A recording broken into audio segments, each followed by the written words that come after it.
ហ៊ានលួចឡាស្នេហ៍យើងស្នេហាយើងអើយមិនដូចពពងរសាំឡើយ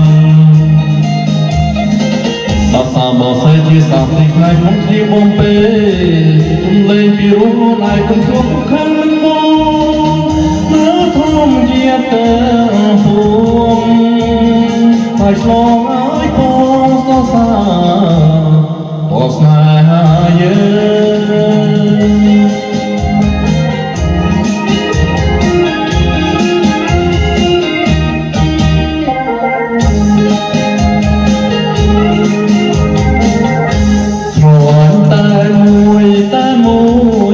គឺជាត្រួយចិន្តា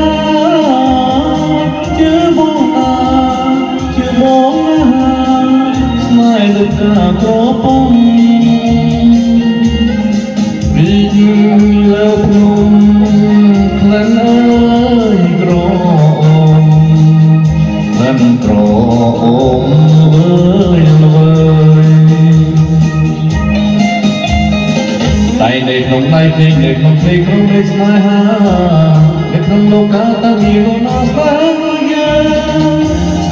យើងមានរងរឿងកាប់ភ្លើងឬកាយយ៉ាងងអបភ្លឺចាញ់ដា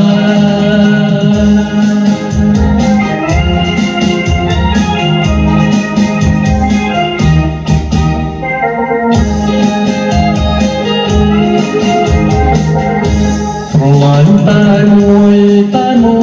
យគឺជាត្រួយចិន្តាជាបងណាជាបងណាស្នេហ៍ដូចថាក្រពំ